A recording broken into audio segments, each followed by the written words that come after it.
আমি বলছি যে আওয়ামী লীগ বাংলাদেশে ফিরে আসতে পারবে না, এটা সম্ভব না। সিভিল সার্ভিসে যারা আছেন, পুলিশে যারা আছেন, আর্মিতে যারা আছেন, আপনাদেরকে একটা আহ্বান জানাতে চাই। অভ্যুত্থান পরবর্তী বাংলাদেশে পুলিশের ঊর্ধ্বতন একজন কর্মকর্তা যখন নিজেকে একজন দলীয় প্রধানমন্ত্রী দেখে মেরুদণ্ডটা এতটা বাঁকা করে নিজেকে সঁপে দেয়, তখন এর চেয়ে লজ্জার আর কিছু হতে পারে না। আমরা তাদেরকে একটা জিনিস বলি, সেই অফিসার, আপনি আপনার সন্তানের কাছে খোঁজ নিয়েন। গতকালকের বক্তব্যের পর থেকে আপনার সন্তান কোথাও গিয়ে আর পরিচয় দিবে না যে আপনি এত বড় পুলিশের এত বড় পদে বসে আছেন, কারণ ওই পরিচয় এখন তার জন্য হীনমন্যতার হয়েছে, লজ্জার হয়েছে। আমরা আহ্বান জানাই, এবার অনেকে পার পেয়ে গিয়েছে, কারণ আমরা আসলে পূর্বে এই অভিজ্ঞতার মধ্য দিয়ে যাইনি। কিন্তু এই অভ্যুত্থান এমন একটা অভ্যুত্থান, 5 বছরের শিশু থেকে 80 বছরের বৃদ্ধ এই অভ্যুত্থানে সরাসরি রাজপথে ছিল। তাই আগামীতে প্রশাসন বলেন, সিভিল সার্ভিস, পুলিশ কিংবা যে কোনো জায়গায় যে কেউ আগের মতো এই নিজের মেরুদণ্ডকে, ব্যক্তিত্বকে বিকিয়ে দিয়ে আর পার পেয়ে যাবেন না। 200-র বেশি সার্ভিস ও ফিচারে লেনদেনের সব বিকাশ অ্যাপে সম্ভব। দয়া করে এখান থেকে বেরিয়ে আসুন।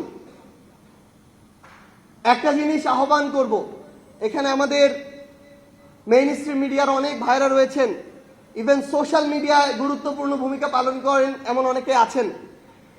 যখন শাপলার 2013 সালের এই ঘটনা হয়, এই গণহত্যা হয়, আমি 10ম শ্রেণীর একজন শিক্ষার্থী এবং বাংলাদেশের প্রত্যন্ত গ্রাম বলতে যা বোঝায় সেই গ্রামের একটা স্কুলে পড়তাম। আমার স্কুল থেকে ভারতের সীমান্ত 1 কিলোমিটার।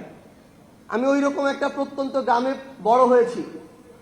এই 24-এর অভ্যুত্থানের ঘটনা বাংলাদেশের প্রত্যেকটা গ্রামে পৌঁছে গিয়েছে, কারণ এই অভ্যুত্থানে সক্রিয়ভাবে অংশগ্রহণ ওই উপজেলা, ইউনিয়ন পর্যায় পর্যন্ত হয়েছিল। কিন্তু আমি তো ওই প্রত্যন্ত গ্রামে থেকে যেভাবে 24-এর কথাগুলোকে মানুষের মুখে শুনি, একজন প্রবীণ 80 বছরের বৃদ্ধর কাছে শুনি, 9 কিংবা 13 কিংবা 21-এর এই ঘটনাগুলো তাদের কাছে পর্যন্ত পৌঁছায়নি, পৌঁছাতে দেয়া হয়নি, মেইন স্ট্রিম করতে দেয়া হয়নি। আমি আপনাদেরকে আহ্বান করব, এত বড় একটি গণহত্যা, এটা যেন এখন আপনাদের মধ্য দিয়ে বাংলাদেশের মানুষের কাছে পৌঁছায়। এবং শেখ হাসিনা তার সময়ে এখনো যারা তার চাটুকারিতা করে, বিবেকবোধ বিবর্জিত ওই তথাকথিত মেরুদণ্ড সম্পন্ন প্রাণীগুলো, তাদের পর্যন্ত এই বার্তাগুলো পৌঁছে দিতে হবে, এই বিভীষিকাগুলোকে পৌঁছে দিতে হবে।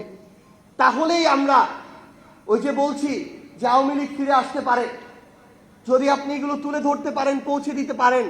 আমি বলছি যে আওয়ামী লীগ বাংলাদেশে ফিরে আসতে পারবে না, এটা সম্ভব না। কারণ এখন অনেক মতভেদ থাকতে পারে, বিভাজন থাকতে পারে, কিন্তু যখন আবার ওই খুনি নির্দেশদাতা মুখটা সামনে আসে, আবার মানুষের ভিতরে একটা ক্ষোভ আসে, আক্রোশ আসে, এটা মুছে ফেলা, নিভে ফেলা এত সহজে সম্ভব না।